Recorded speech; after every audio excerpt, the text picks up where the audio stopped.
नमस्कार स्टूडेंट्स। राजस्थान के एकीकरण का जो टॉपिक है हम विस्तार से अपने फर्स्ट वीडियो में देख चुके हैं। यहाँ पर हम कुछ ट्रिक्स के बारे में डिस्कशन करेंगे। होता यह है कि एकीकरण का जो पार्ट है वो मोस्ट इम्पॉर्टेंट पार्ट है, मैंने आपको बताया है। इसमें डायरेक्टली पीएम से, राज प्रमुख से, राजधानी से कुछ ना कुछ प्रश्न बनते हैं, तो हम आज यहाँ पर ट्रिक्स के माध्यम से उसका अध्ययन करेंगे। सबसे पहले हम देखते हैं ट्रिक हमने ली है राजधानी की। देखिए स्टूडेंट्स, क्रम से लिखा हुआ है, जैसे पहला चरण, दूसरा, तीसरा और चौथा। पहले में राजधानी थी अलवर, दूसरे में कोटा, तीसरे में उदयपुर और चौथे में जयपुर। और जयपुर बनने के बाद में अभी तक वर्तमान में भी राजस्थान की जो राजधानी है वो जयपुर ही है। तो अकुज नाम हमें याद रखना है, अकुज। नेक्स्ट हम बात करते हैं राज प्रमुख की ट्रिक्स के बारे में। तो राज प्रमुख की जो ट्रिक्स है, राज प्रमुख है, प्रमुख से तात्पर्य जो मेन होता है, प्रमुख व्यक्ति होता है भाभी भूतने मार। प्रमुख व्यक्ति ही ये कार्य कर सकता है, क्या कि भाभी भूतने मार। प्रमुख होती है भाभी। तो वहाँ से उदयभान सिंह, जिनका संबंध हम बात करते हैं तो धौलपुर से था। भीम सिंह, जिनका संबंध कोटा से था। भूपाल सिंह, जिनके बारे में हमने पढ़ा है मेवाड़ के महाराणा थे ये। और मान सिंह, ये द्वितीय मान सिंह है जो जयपुर से संबंधित है। तो हमने यहाँ पर राज प्रमुख देखे। और मान सिंह के बाद में हम देखते हैं मान सिंह ही, जब तक राज्यपाल का पद नहीं आता तब तक मान सिंह ही राज प्रमुख के पद पर रहेंगे। एकमात्र महाराज प्रमुख बने थे महाराणा भूपाल सिंह। नेक्स्ट हम बात करते हैं पीएम। तो पीएम की शोभा है गोकुल की मणियाँ और हीरे हीरे मोह में। पीएम की शोभा, शोभा से शोभालाल कुमावत, ये अलवर से हैं। और गोकुल लाल असावा की हम बात करें तो यह शाहपुरा से हैं। माणिक्य लाल वर्मा की बात करें तो ये उदयपुर से हैं। हीरालाल शास्त्री जयपुर से हैं। हीरालाल शास्त्री के बाद में अगले 2 चरणों में हीरालाल शास्त्री ही पीएम रहेंगे। इस बीच में मैंने आपको बताया है विस्तार से, जब हमने इस पर चर्चा की कि विधानसभा के चुनाव हो जाएंगे और पीएम के स्थान पर सीएम का पद सृजित हो जाएगा। और मोहनलाल सुखाड़िया एकीकरण के 7वें चरण में प्रधानमंत्री के स्थान पर मुख्यमंत्री हो जाएगा, मुख्यमंत्री थे। नेक्स्ट हम बात करते हैं, चर्चा करते हैं स्वतंत्र रहने की घोषणा। जब एकीकरण का बात चल रही है तो कुछ रियासतें हैं जिन्होंने कहा कि हम तो स्वतंत्र रहेंगे। तो स्वतंत्र रहने की घोषणा करने वाली जो रियासतें हैं वो कौन सी हैं? एबी जोड़ू। क्या नाम है स्टूडेंट्स? एबी जोड़ू। एबी जोड़ू से तात्पर्य क्या कि ए से अलवर, बी से भरतपुर, जो से जोधपुर और डू से डूंगरपुर। एबी जोड़ू, इन्होंने कहा हम जोड़ तोड़ के अपना कर लेंगे, हम हमारे स्वतंत्र रहेंगे। एबी जोड़ू। नेक्स्ट हम बात करते हैं उद्घाटनकर्ता। देखिए स्टूडेंट्स, जब 4, पहला चरण, दूसरा चरण, तीसरा चरण, चौथा चरण, 4 चरण तक लगातार इनके उद्घाटन होते थे। इनका उद्घाटनकर्ता जो है वो 2 में तो आता है गोडगिल। गोडगिल में 2 बार ग आता है, हम याद रख सकते हैं। ग 2 बार आया, मतलब कि पहला और दूसरा 2 बार इन्होंने अध्यक्षता की है। तीसरे चरण की हम बात करें, 3 अक्षर का नाम किसका है? जवाहरलाल नेहरू। किसका नाम है? जवाहरलाल नेहरू। तो तीसरे चरण का उद्घाटनकर्ता कौन था? जवाहरलाल नेहरू थे। चौथे चरण की बात करें तो 4 अक्षर का ही शब्द है, सरदार वल्लभ भाई पटेल। सरदार वल्लभ भाई पटेल। यहाँ हमने स्वतंत्र रहने की घोषणा करने वाली 4 रियासतें देख ली है और उद्घाटनकर्ता देख लिया चारों चरणों के। उसके बाद में उद्घाटन होना बंद हो गया। नेक्स्ट हम बात करते हैं जो एकीकरण के चरण हैं उनकी डेट्स की बात करते हैं। डेट्स के लिए स्टूडेंट्स हमें पहले ईयर याद रखने हैं। तो ईयर में हम याद रखेंगे 3, 2, 1, 1। ये लाइन हमें याद रखनी है। 3 हम इस बात से परिचित हैं, विस्तार से हमने चर्चा की है कि 1948 में एकीकरण का प्रथम चरण प्रारंभ होता है और 1956 में जाकर के समाप्त होता है। तो 48 3 बार आएगा। देखिए स्टूडेंट्स, 1948, 1948, 1948, फिर आया है 2, तो 49, 1949, 1949 और 2 बार, ठीक है। तीसरी बार आता है 1950 और चौथी बार हम देखते हैं 1, 1 क्या है? 50 और 56, 1, 1 है। ये बात हो गई सन की।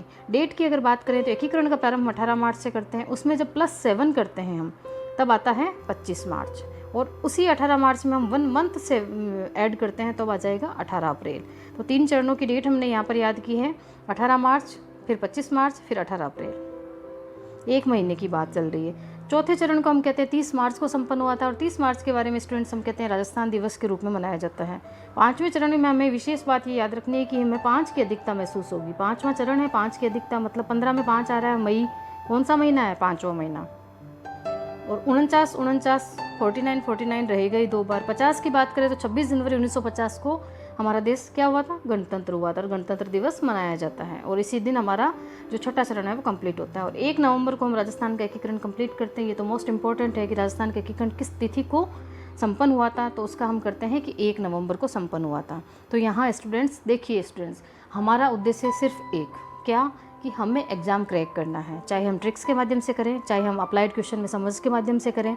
हमारा उद्देश्य सिर्फ एक ही है, इसलिए विस्तार से पढ़िए आप उधर और यहाँ पर ट्रिक्स के माध्यम से कैच करने की कोशिश कीजिए। नेक्स्ट हम बात करते हैं चरणों के नाम की ट्रिक हमें याद करनी है कि चरणों के जो नाम हैं वो कैसे रहे। तो हमें रखना है याद एक छोटा सा वर्ड कि एमपी कौन है, एसवीएस राव एमपी है। एमपी कौन है, एसवीएस राव एमपी है। देखो एमपी से हो गया मत्स्य संघ तथा पूर्व राजस्थान संघ। तो एमपी कौन है, हम कहते हैं भाई एसवीएस राव है। तो एस से हमारा हो जाएगा स्टूडेंट्स संयुक्त राजस्थान, तीसरा चरण। चौथा वृहत राजस्थान। और पांचवें की अगर हम बात करें वापस एस आता है। अब आप कहोगे हम कंफ्यूज हो जाएंगे, तो देखिए स्टूडेंट्स पहले आपको संयुक्त करना है 3 नंबर पर, फिर आपको वृहत करना है, फिर आपको इन दोनों को जोड़ देना है, संयुक्त वृहत राजस्थान हो गया। नेक्स्ट हम बात करते हैं छठे की। तो राज से राजस्थान संघ और वह से फिर वर्तमान राजस्थान रह जाता है। ठीक है स्टूडेंट्स, एमपी कौन है, एसवीएस राव एमपी है। नेक्स्ट हम बात करते हैं वर्तमान राजस्थान की। राजस्थान के बारे में, एकीकरण के बारे में 10 महत्वपूर्ण तथ्य। ये भी एक ट्रिक बनाई है स्टूडेंट्स, सारा कुछ आपके पढ़ा हुआ यहाँ एक रिवीजन हो जाएगा, क्विक रिवीजन कहते हैं जिसे। 10 महत्वपूर्ण तथ्य गिनती से चलेंगे। देखो नंबर 1 हम बात करते हैं तो एकीकरण के दौरान हमने एक चीज़ क्या पढ़ी थी, एक केंद्र शासित प्रदेश था अजमेर मेरवाड़ा। फिर हम कहते हैं दो बार ऐसी क्या चीज़ पढ़ी थी, हमने पढ़ा था कि 2 बार गौडगिल है वो उद्घाटन करते हैं, पहले चरण का और दूसरे चरण का। तीसरी बात इंपॉर्टेंट क्या आती है, तीसरी बात इंपॉर्टेंट आती है कि एकीकरण के समय में 3 ठिकाने थे, कुशलगढ़, लावा, नीमराणा। चौथी बात इंपॉर्टेंट क्या है, तो स्टूडेंट चौथी बार में 4 बातें इंपॉर्टेंट है। देखिए 4 ही राज प्रमुख हमने देखे हैं व्यक्ति रूप में, ठीक है, 4 ही हमने पीएम देखे हैं, 4 ही हमने राजधानियाँ देखी अकुज, और 4 ही स्वतंत्र ए बी जोड़ू हमने कहा है कि स्वतंत्र रियासतें थी जो कि स्वतंत्र होने की बात करती थी। नेक्स्ट आता है 5 क्या है, 5 इंपॉर्टेंट ऐसे है कि 5 जुलाई को रियासती विभाग की स्थापना हुई थी 1947 में।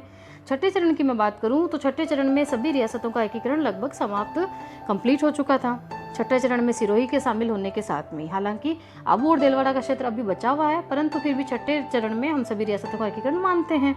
7वीं इंपॉर्टेंट बात यह है कि 7 चरणों में राजस्थान का एकीकरण संपन्न हुआ था। 8वीं इंपॉर्टेंट बात यह है कि 8 वर्ष 7 माह और 14 दिन लगे थे हमारे जो एकीकरण को कंप्लीट होने में। 9वीं बात इंपॉर्टेंट यह है कि एक साथ 9 रियासतें किस चरण में मिली थी भाई, हम बात करेंगे तो सेकंड चरण में मिली थी, और किस में। और 10वीं इंपॉर्टेंट बात यह है कि धारा 8 भारत शासन अधिनियम, भारत स्वतंत्रता अधिनियम की धारा 8 कहती है कि जिन क्षेत्रों की 10 लाख की जनसंख्या है प्लस 1 करोड़ रुपए वो आमदनी रखता है वह स्वतंत्र रह सकती है। तो इसमें हमारे राजस्थान में 10 लाख की जो शर्त पूरी करने वाली 4 रियासतें थी उस समय, जयपुर, जोधपुर, उदयपुर, बीकानेर। यहाँ हमने ट्रिक के माध्यम से 10 इंपॉर्टेंट फैक्ट देखे। अब हम नेक्स्ट बात करते हैं स्टूडेंट्स की रियासतों के बारे में क्या ट्रिक हो सकती है। तो देखिए पहले चरण से हम स्टार्ट करते हैं। हमारा पहला चरण क्या था, मत्स्य संघ। सबसे पहले हम क्या करते हैं, बच्चा स्कूल में जाता है सबसे पहले क्या करता है, नीम के नीचे बिठा दो उसको, ABCD पढ़ा दो, ABCD नीम के नीचे। नीम से हमारे स्टूडेंट हो जाएगा नीमराणा, ठीक है, ABCD अलवर, भरतपुर, धौलपुर, करौली। सेकंड चरण की बात करूँ 9 रियासत एक साथ। कोजा बाबू डूंगर पर किशन शाह ने टोके कि कुशल से चढ़, तो डूंगर पर तो कुशल से ही चढ़ना पड़ता है। को से कोटा, झालावाड़, बा से बांसवाड़ा, बू से बूंदी, डूंगर से डूंगरपुर, पर से प्रतापगढ़, किशन से किशनगढ़, शाह से शाहपुरा, टोके से टोंक, और कुशल मतलब कुशलगढ़ एक ठिकाना था। नेक्स्ट हम बात करते हैं थर्ड चरण की। तो 3 अगर तीसरे चरण की मैं बात करता हूँ, देखो स्टूडेंट्स दूसरा जो चरण था उसमें 3, उदयपुर का अगर जो हम पहला लेटर देखते हैं तो वो 3 जैसा ही दिखता है, तो दूसरे चरण के साथ में उदयपुर मिल गया। चौथे चरण की हम बात करते हैं तो 3, तीसरा चरण तो है ही 3 से मतलब, और प्लस J3 बिलावा, J3 बिलावा, J से जयपुर, जोधपुर और जैसलमेर, B से बीकानेर, ला से लावा, ठीक है स्टूडेंट, तीसरा ठिकाना आ चुका है हमारे यहाँ पे। 5वें चरण की बात करें, सिंपल है स्टूडेंट, 4 + 1 = 5, 4 मतलब चौथा चरण प्लस हमने पहला चरण अब यहाँ पर मिला दिया। छठे की बात करें, देखिए स्टूडेंट 6 को लिखते हैं SIX, और SI सिरोही का स्टार्टिंग पॉइंट होता है, यहाँ पर सिरोही मिली थी अंतिम रियासत। 7 चरण की बात करें से 1 क्या था स्टूडेंट्स, 1 था एक अजमेर मेरवाड़ा जो कि केंद्र शासित प्रदेश था। और स से हम इस रहेंगे, देखिए स्टूडेंट स से सुनेल टप्पा, स से सिरोंज दे दिया, सुनेल टप्पा ले लिया, प्लस मतलब ले लिया हमने और सिरोंज दे दिया। और से आता है संपूर्ण सिरोही, क्या आता है स्टूडेंट, संपूर्ण सिरोही। अब एक लाइन आती है, आज दोलो बदरा हनुमान प्रताप। देखिए स्टूडेंट्स, एक सिंपल सा प्रश्न बनता है, एकीकरण के समय राजस्थान में कुल कितने ज़िले थे? हमें करना है लास्टवां जिला 26वां हमारा रहता है अजमेर। और वर्तमान में कितने ज़िले हैं? वर्तमान में 33 ज़िले हैं, जो है प्रतापगढ़, अजमेर, फिर धौलपुर बना, फिर बारां, फिर दौसा, राजसमंद, हनुमानगढ़, करौली, प्रताप, आज दोलो बद्रा, हनुमान करो प्रताप। थैंक यू स्टूडेंट्स, आप इस चैनल से जुड़े रहिए और इनको बार बार देख करके इनको याद करने की कोशिश कीजिए। Thank you student.